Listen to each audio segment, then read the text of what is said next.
Bonsoir à tous, merci d'avoir choisi la 7 pour vous informer. Au sommaire de cette édition, 19 ans aujourd'hui, qu'est décédé le 3e président de la République togolaise, Gnassingbé Eyadema.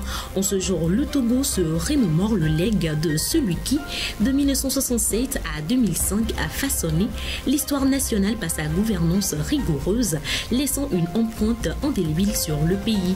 Dans ce journal, nous faisons un retour sur le parcours de ce dernier. Et puis l'exportation de ferraille est désormais interdite au Togo. Cette mesure vise à stimuler l'industrie locale et la transformation de ces matières sur le territoire national. Malgré les controverses suscitées, le gouvernement reste ferme dans sa décision. Au-delà de nos frontières, le report des élections au Sénégal n'a pas laissé indifférent l'Union africaine. L'organisation se dit préoccupée et demande aux autorités sénégalaises de passer aux élections dès que possible. On y revient. Et puis ce dimanche, le ministre des Affaires étrangères égyptien a accueilli son homologue français dans la nouvelle capitale administrative, marquant la première visite de ce dernier au Proche-Orient. Les deux diplomates ont insisté sur la nécessité d'un cessez-le-feu à Gaza et ont rejeté l'idée du déplacement forcé des Palestiniens.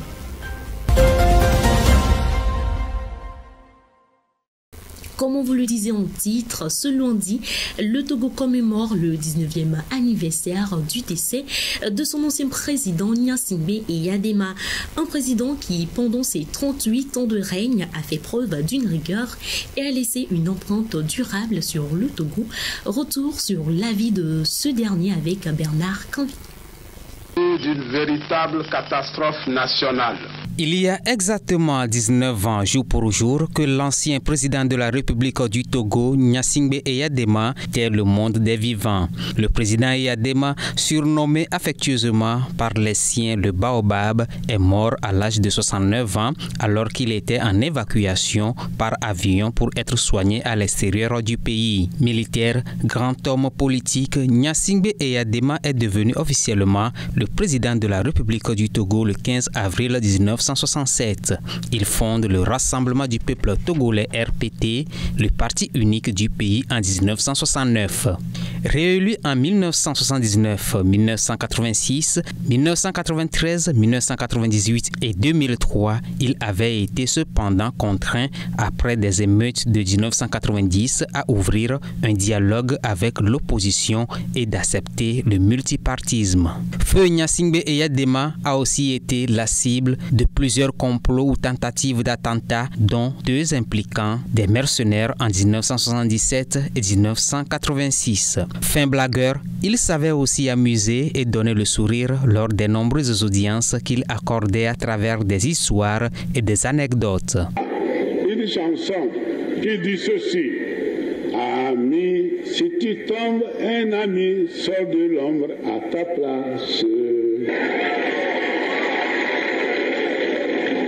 Près de 2 décennies après sa mort, les Togolais se souviennent encore de lui d'une manière ou d'une autre. Le gouvernement togolais a interdit l'exportation de ferraille, ceci pour stimuler la transformation locale et l'industrie nationale. Malgré la controverse que cette décision a suscitée, il reste déterminé à mettre en œuvre cette politique, la considérant comme une étape nécessaire pour le développement économique du Togo.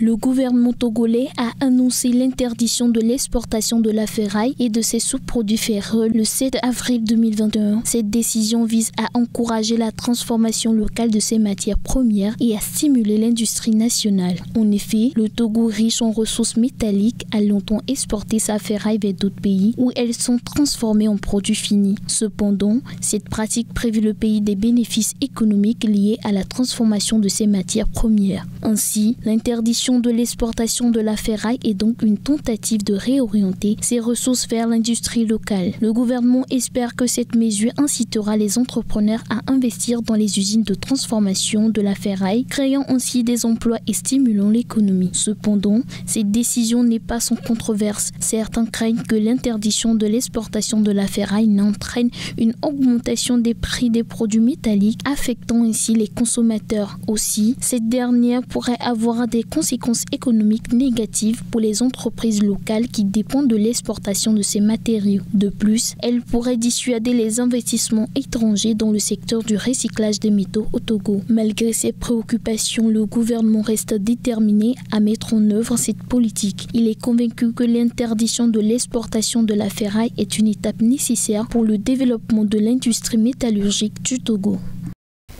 Souvent sous la gestion des sociétés privées ou encore des sociétés d'économie mixte détenant une concession d'exploitation, les postes de péage sont généralement dédiés au règlement des frais pour l'accès aux autoroutes. Quelle est donc l'importance de ces postes de péage dans notre société? Élément de réponse avec Félicité Chapla. Au Togo, les péages jouent un rôle crucial dans le financement de l'entretien routier et des infrastructures de transport. Ces points d'arrêt pour les motocyclistes et conducteurs de véhicules sont importants dans le sens de la contribution directe au maintien et à l'amélioration des routes, assurant ainsi une connectivité efficace et une mobilité accrue. De plus, ces péages permettent de créer des emplois liés à la construction et à l'entretien des infrastructures routières, ce qui stimule l'économie locale. Il est important de souligner qu'étant une vingtaine au total, ces péages sont un moyen essentiel de financer le développement continu du réseau routier, ce qui est crucial pour la croissance économique et le bien-être des citoyens. Également, les péages améliorent la sécurité routière parce qu'une partie des fonds collectés contribue à l'installation des panneaux de signalisation et à la réparation des routes endommagées. Notons que le besoin de financement pour l'entretien régulier des routes revêtues et non revêtues s'élève à environ 30 milliards de francs CFA, tandis que les ressources budgétaires totales mobilisées se situent en moyenne autour de 17 milliards de francs CFA par an. Pour l'année en cours, le Togo prévoit mobiliser 23,5 milliards de francs CFA, soit environ 44% des besoins réels estimés à 53,27 milliards de francs CFA. Au-delà de nos frontières, après le report signé des élections présidentielles, au Sénégal, le président de la Commission de l'Union africaine, Moussa Faki Mohamed, a fait part ce dimanche de ses préoccupations, exhortant les autorités sénégalaises à organiser les élections dans les meilleurs délais. Le président de la Commission de l'Union africaine, Moussa Faki Mohamed, a exprimé sa préoccupation face au report s'inédit de l'élection présidentielle au Sénégal, appelant les autorités à organiser le scrutin dès que possible.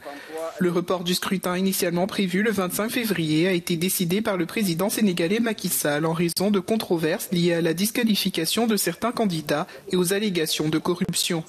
L'opposition voit dans ce report un coup d'État constitutionnel. Voici le bilan du président Macky Sall et c'est dommage et c'est regrettable parce qu'il a failli partir au moins avec la tête un peu haute. Mais là, malheureusement, il vient de montrer le vrai visage. Les masques sont en train de tomber. Il essaie de faire un hold-up électoral.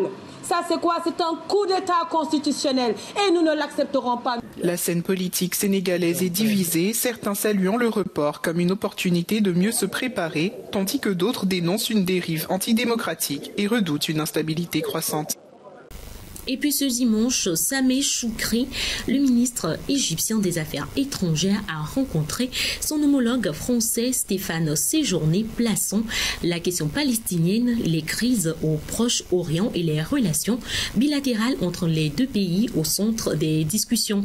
Les deux diplomates ont conjointement insisté sur l'impératif d'un cessez-le-feu à Gaza et ont rejeté l'idée de la déportation des Palestiniens. Reportage.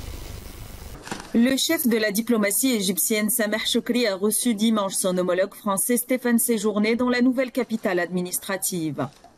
Lors de la conférence de presse qui a suivi cette réunion, le ministre égyptien des Affaires étrangères a mis en garde contre un conflit plus large dans la région si un cessez-le-feu n'était pas conclu à Gaza.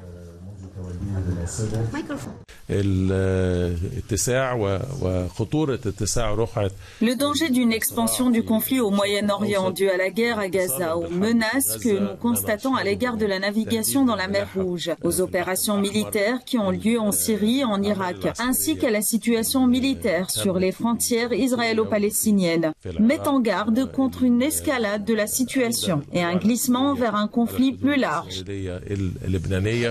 Et c'est ce que nous nous efforçons d'éviter en appelant à un cessez-le-feu à Gaza et en traitant les problèmes d'une manière politique globale.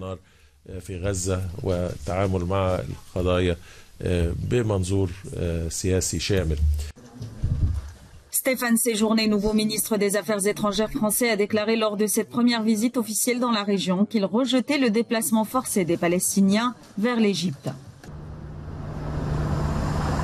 La communauté chinoise au Nigeria et les Nigériens ont commencé les premières festivités pour célébrer le Nouvel An chinois à Lagos. Cette année, le Nouvel An chinois sera officiellement célébré le 10 février sous le signe du dragon. Regardons plutôt. La communauté chinoise et les Nigérians se sont rassemblés ce dimanche à Lagos où ont débuté les premières festivités pour célébrer le Nouvel An lunaire chinois. Sous le signe du dragon, cette nouvelle année sera officiellement célébrée le 10 février prochain.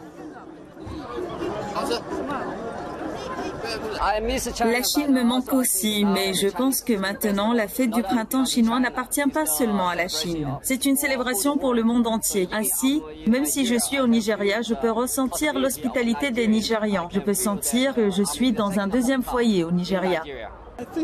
Je pense que nous pouvons en tirer des leçons de renaissance culturelle. Ils célèbrent leur culture. Vous savez, c'est cela qui les maintient ensemble et les fait se développer.